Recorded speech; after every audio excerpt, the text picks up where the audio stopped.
Si è svolto presso il Centro Culturale Zanussi di Pordenone il secondo incontro di cultura storico-economica del ciclo In cerca di Europa, organizzato dall'IRSE, Istituto regionale di studi europei. Lo storico dell'Europa centrale, Francesco Leoncini, ha parlato di Europa del disincanto vista dall'Est. Come viene vista oggi l'Europa occidentale e meridionale dai paesi dell'Est che ancora non fanno parte della zona euro? La Repubblica Ceca, attraverso il suo presidente Václav Klaus, è un campione dell'euroscetticismo, cioè sono nettamente contrari all'Unione Europea. Ecco, Václav Klaus spera che il premier inglese Cameron riesca a indire un referendum sulla permanenza o meno della Gran Bretagna nell'Unione Europea e approfittare del probabile esito negativo, contrario all'Unione Europea, per appunto agganciarsi alla scelta britannica. Ecco, quindi c'è una situazione assolutamente di ostilità, direi anche, nei confronti anche da parte poi della Romania, della Bulgaria, eccetera, nei confronti di Unione Europea, che non ha portato a quella promozione sociale, ecco, a quello sviluppo che invece si auspicava nel momento in cui c'è stata la grande mobilitazione di massa nell'89. Insomma, ecco,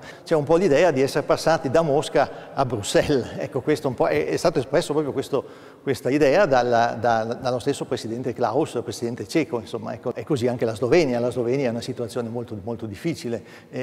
Si pensava appunto che staccandosi dalla Jugoslavia ci potesse essere uno sviluppo maggiore, e invece si è visto che poi la situazione è molto pesante dal punto di vista sociale e dal punto di vista economico. Lei scrive che oggi Atene è sola come Praga nel 1968. Non si mandano più i carri armati ma gli ispettori di Bruxelles. Ci può spiegare questo pensiero? Beh, è molto chiaro. Praga all'epoca, nel 1968, era isolata, nel senso che portava avanti l'esperimento di rinnovamento del comunismo, che poi sarebbe sfociato in una forma di socialismo democratico qualora avesse potuto compiersi, e venne duramente repressa dalla Unione Sovietica, dai carri armati sovietici, e restò isolata sostanzialmente. Non ci fu alcun intervento, certamente non militare, ma nemmeno diplomatico, in maniera tale da rendere possibile una qualche evoluzione positiva della situazione cecoslovacca. E analogamente Atene attualmente è in una situazione di isolamento. Tutti quanti cercano di dire no, ma noi non faremo la fine della Grecia. E quindi la Grecia come uno sporacchio, come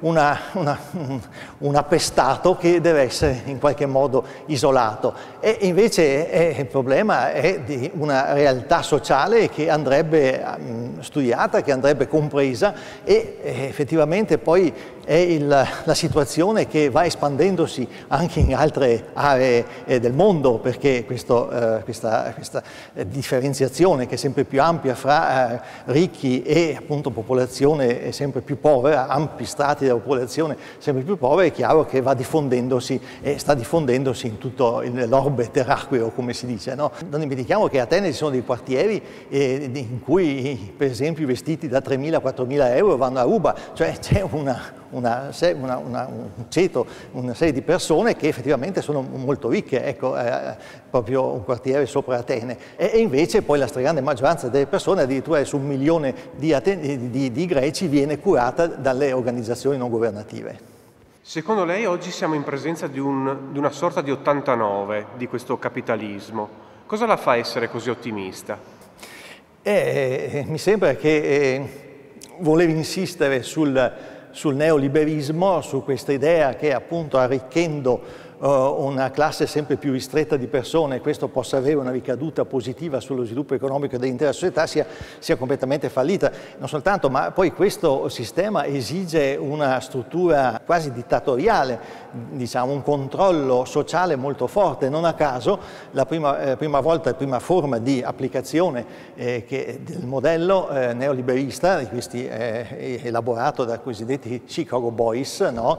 La scuola di Chicago, è stato proprio nel Cile di Pinochet, e allo stesso la Cina, il grande successo della Cina è dovuto anche al fatto che c'è un fortissimo controllo statale, un fortissimo controllo da parte del potere nei confronti della società. Se questo sistema avrebbe dovuto dare maggiore possibilità, ecco, ai vari ceti sociali, possibilità economiche, effettivamente è dimostrato ormai che è esattamente il contrario. Ecco, non crea ricchezza, crea povertà, crea disperazione, crea insofferenza, ecco, crea rabbia, e questo dal Cile fino appunto alla Spagna, fino agli Stati Uniti stessi. Ecco, quindi bisogna tenere presente che stiamo di fronte a dei governi, a dei poteri costituiti che governano contro le società. Ecco, e quindi siamo in una situazione in parte parallela, anzi direi quasi totalmente parallela a quella dell'Unione Sovietica. Quindi conti qual era l'accusa che noi rivolgevamo ai sovietici? Era quella di avere dei governi che governavano appunto contro la società, no? E di fatto noi ci troviamo di fronte ad una situazione di questo tipo, cioè i grandi movimenti di massa che si stanno sviluppando, appunto, dimentichiamo che a Atene e in Grecia c'è una guerra civile ormai da 2 anni, sostanzialmente si può parlare di guerra civile, in Spagna c'è una mobilitazione molto forte, popolare, ormai da tempo, ecco, in altri paesi, in Francia c'è stata nel 2010 molto forte, quindi allora come si fa a pensare che questi siano governi effettivamente legittimati, no? Effettivamente democratici?